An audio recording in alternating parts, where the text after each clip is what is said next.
পরকীয়া। ছোট্ট একটি শহরে বাস করত জিয়াদ এবং তার স্ত্রী নুসরাত। তাদের বিয়ে হয়েছিল অনেক বছর আগে। জিয়াদ ছিল সহজ সরল মানুষ, খেটে খাওয়া মানুষ। নুসরাতও প্রথম দিকে সুখী ছিল, তবে সময়ের সঙ্গে সঙ্গে তার হৃদয় কোথাও অন্যত্র আকৃষ্ট হতে লাগল। নুসরাত শহরের নতুন একজন ছেলে ওরিজ এর সঙ্গে ঘনিষ্ঠ হয়ে পড়ল।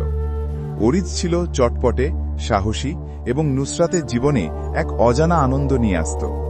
প্রথমে সে শুধুই বন্ধুত্ব ভাবেছিল, কিন্তু ধীরে ধীরে মনটা অন্যদিকে ঝুঁকে গেল। নুসরাত নিজেকে নিয়ন্ত্রণ করার চেষ্টা করল, কিন্তু ভালোবাসা তার বিরুদ্ধে কাজ করল। জিয়াদ তেমন কিছু বুঝতে পারত না। সে কাজ নিয়ে ব্যস্ত থাকত, কিন্তু তার হৃদয় পূর্ণ ভালোবাসায়। একদিন সন্ধ্যায় জিয়াদ হঠাৎ বাসায় ফিরে এলো। সে আশা করেছিল নুসরাত তার জন্য কিছু রান্না করেছে, কিছু সময় কাটাবে একসাথে, কিন্তু সে যা দেখল তা তার হৃদয়কে ছেদ করল। নুসরাত ওরিজের সঙ্গে আলিঙ্গন করেছে।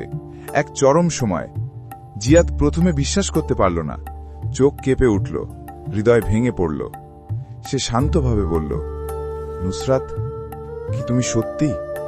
নুসরাত হকচকি উঠে বলল, জিয়াদ, আমি ক্ষমা চাই। আমার হৃদয় আর তোমার সঙ্গে নেই।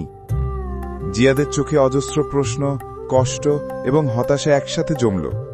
সে নিজেকে নিয়ন্ত্রণ করার চেষ্টা করল, কিন্তু এক ঝলকে সব ভেঙে গেল। নুসরাতের এই কাজ তার বিশ্বাস, ভালোবাসা এবং স্বপ্নকে কেড়ে নিল। পরদিন জিয়াদ নীরবে ডকুমেন্টগুলো নিয়ে ডিভোর্সের জন্য প্রস্তুতি নিল।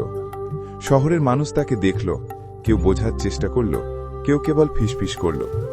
তার হৃদয়ে রক্তক্ষরণ হচ্ছিল, তবে সে নীরবভাবে নিজেকে শক্ত রাখল। ডিভোর্সের দিন নুসরাত কাঁদছিল। সে বোঝার চেষ্টা করছিল যে কি হারিয়েছে। জিয়াদ তাকে দেখল, চোখে কোনো শোক নেই, শুধু নিস্তব্ধ বেদনা। সে বলল, আমি চাইনি তুমি কষ্টে থাকো, তবে আমাদের পথ এখানেই শেষ। নুসরাত চলে গেল ওরিজের সঙ্গে নতুন জীবন খুঁজতে, কিন্তু তার নতুন জীবনেও শান্তি আসল না। সমাজের চোখ, নিজস্ব মনোব্যথা এবং একাকিত্ব তাকে প্রায় ভেঙে দিয়েছিল।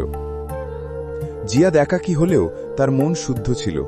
সে শিখল যে ভালোবাসা সবসময় পারিপার্শ্বিক আনন্দ নয়। কখনো কখনো ভালোবাসা হারানো, কষ্ট ভোগ করা এবং নিজের জন্য দাঁড়ানোই সবচেয়ে বড় শক্তি। সময় গেলেও জিয়াদের মনে সেই ক্ষত চিরকাল চিহ্ন রেখে গেল। হারানো ভালোবাসা, বিশ্বাসের টুকরো এবং হৃদয়ের ব্যথা সবই তার জীবনের অংশ হয়ে রইল। গল্পটি যদি ভালো লেগে থাকে তাহলে লাইক, কমেন্ট, শেয়ার করে দিন। এরকম সুন্দর সুন্দর ভিডিও পেতে সাবস্ক্রাইব, ফলো করে রাখুন।